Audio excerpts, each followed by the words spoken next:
Very good morning once again to both of you. The South Korean plane crash happened too late to make the papers, but lots of other stories around for us to get our teeth into. Henry, kick us off with the story on the front of the Sunday Telegraph. And this is the ongoing row between Kemi Badenoch and Nigel Farage over Nigel Farage's assertion that the number of members for Reform had overtaken the number of Tories. Talk us through what's happened and what this latest development is. Yep. So, Reform has a tracker which it says shows how many members it has, and there was the moment when it passed the Tory total, which official Tory total is the number of people who voted in the last leadership contest. Kemi Badenoch went in studs up and was like, this is fake. It's a fake website. Didn't back that up with anything. And then since then has gone radio silent, hasn't tweeted about this at all. In the meantime, Reform have opened the back end to about half a dozen news organisations, including Sky News, all of whom have given it a complete bill of health. And Reform is now demanding that Kemi apologise or threatening legal action, right? Exactly. Which is, like, this should have been a relatively, embarrassing, but relatively trivial story, right? If the Tories had ignored it, there'd have been a day of Reform momentum, which everyone kind of knew anyway, and then it would have gone. Instead, this story is just going to run and run and run and run, because Reform can legitimately, unless CCHQ, Conservative headquarters, produce evidence, keep demanding the apology. It puts scrutiny on the Conservative figures, because Reform have started counter-attacking on that.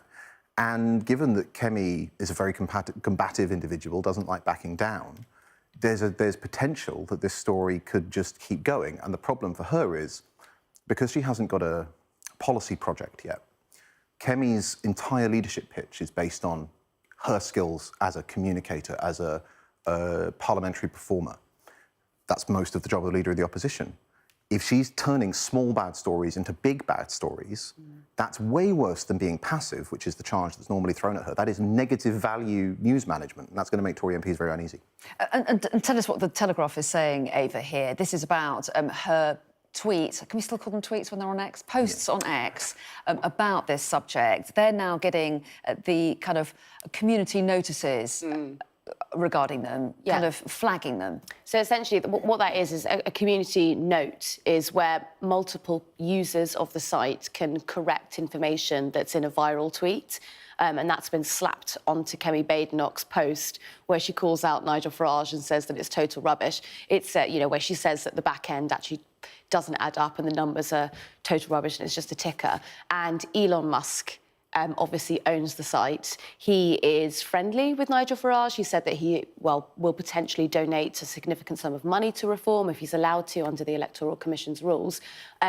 Really, really bad look for the Conservative leader to be ganged up on by someone like Elon Musk and Nigel Farage, particularly at this moment in time when Reform are gaining momentum, because what they're tapping into is this sort of like MAGA, the Make America Great Again rhetoric, the same sort of rhetoric that won Donald Trump the election. While they're tapping into that, to try and come up and fight that it's a bad idea. It's a bad look. So this specific argument, where do you think it'll end, Henry? Will Kemi Badenoch have to issue an apology? Will she stand firm? Will we see legal action? What do you think is going to happen?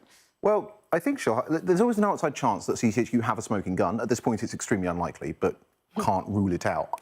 I think the fact that I thought they might be holding it back for some days, the fact that it hasn't appeared in these papers strongly suggests that it doesn't exist. In which case, this will have to end with an apology. Right? The question is just how long does it take? And honest advice to whoever's advising Kemi Badenoch, do it sooner rather than later, because this story will just keep running until you apologise. OK, and let's continue with the theme of Reform Badenoch. Front page of the Mail on Sunday, Ava, what's their take? So even before this row began, the early stages of this row brewing was Kemi Badenoch apparently invited in the GB News chief into Westminster just before Christmas and said that the channel cannot basically be,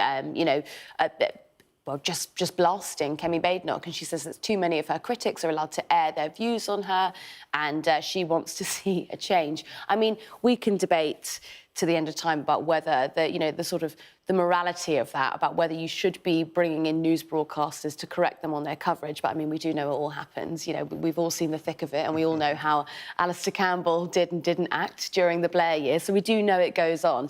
But for this story to come out, that Kemi Badenoch is pulling in a channel that is normally actually very sensitive or pro-conservative views or values, and to lambast them for being overly critical, it almost makes it look like she hasn't got a grip, a proper grip on the leadership. And the reason Nigel Farage's name is in the headline is because he's one of the presenters on GB News, as is Lee Anderson. But there are Conservatives as well who've had presenter positions or still do. Yeah, I mean, it's a particular, proportionally, it's a particular issue with Reform because they have 5 MPs and 40% of their parliamentary party have full-time, have shows on GB News. But yeah, at one point in the last Parliament, I think at least 4 sitting Conservative MPs had shows at the same time, right? So for the Conservatives to be threatening GB News with regulatory action over political balance, given how it's been over the last few years, is remarkable. But also, again, it just looks weak, right? You don't want to be complaining. You don't want to be whining about media coverage. You want to be setting the terms, right? If you're a leader, especially a leader who touts herself as a communicator, you shouldn't be complaining to GB News. You should be giving it meat. You should be making sure that it's steered away. So this is, again, as you say, a bad look for a leader who's already under pressure. OK, let's take us to a completely different story, Henry. This is inside the Sunday Telegraph. The headline, Putin sorry but won't take the blame for the jet crash. This is the plane that came down in Azerbaijan. Oh, no, it's the Azerbaijani Airlines crash. And it came down in, was it Kazakhstan? I think so. Yeah. Yeah, so it is Kazakhstan. Right. So this is the ongoing saga about basically this plane appears to have been shot down by Russian anti-aircraft emplacements, and what Putin has done is it's very odd. It's very political. He's sort of apologised, but he's not acknowledged fault on the part of the Russians, which is baffling, because what's he apologising for if he doesn't think that the Russians were somehow involved? And it's sensitive because, one, the Azerbaijani president a few years ago did personally apologise to Putin when a similar event happened the other way during, I think, the confrontation with Armenia. But also, Azerbaijan is very, very important to the Russian economy now, right? Because all of these countries in Central Asia, they're critical to helping Putin get round the embargoes that we're placing on the Russian economy. There's lots of stuff going across the border. Baku is a re-exporter of oil. And so he can't afford to have his relations with these governments, which are absolutely critical to him economically, turn sour. But at the same time, he's clearly grappling with his pride. I think, as in general, he'd be better off being honest and transparent and committing fault and admitting fault. But as it is, he seems to be in this sort of very painful halfway house where he's apologised but not for anything. OK, well, we're going to move on from that. It's really interesting stuff. We're going to move on from that and go back to politics, Ava. And we've been focusing on the Reform Conservative fallout. But what about Reform Labour? Because there's a poll in the Sunday Times which is quite interesting on that front. Well, so this poll, this is an MRP poll, which is the first one since the election, and it almost seems like that should be a landmark moment. But I don't think we're quite recovered from the election only a couple of months ago. And this shows that Nigel Farage's party, Reform, could take up to 67 seats from Labour. And what's interesting is the seats where they could gain. So it's places like Ed Miliband's seat, Angela Rayner's seat, Home Secretary Yvette Cooper's seat. They are on track, according to this poll by More in Common, to scoop up all of these sort of major... Is that a surprise, given that they came second in a lot of Labour seats at the last election? I mean, you could make an argument that the rhetoric or the party policy is very different, and so that's surprising. But actually, Reform are incentivising young voters in a way that Labour can't seem to, so it does make sense. OK, we are actually out of time, but you're back for another go in an hour's time. For the moment, Henry and Ava, thanks both very much indeed. Do stay with us. All the top stories coming up at the top of the hour.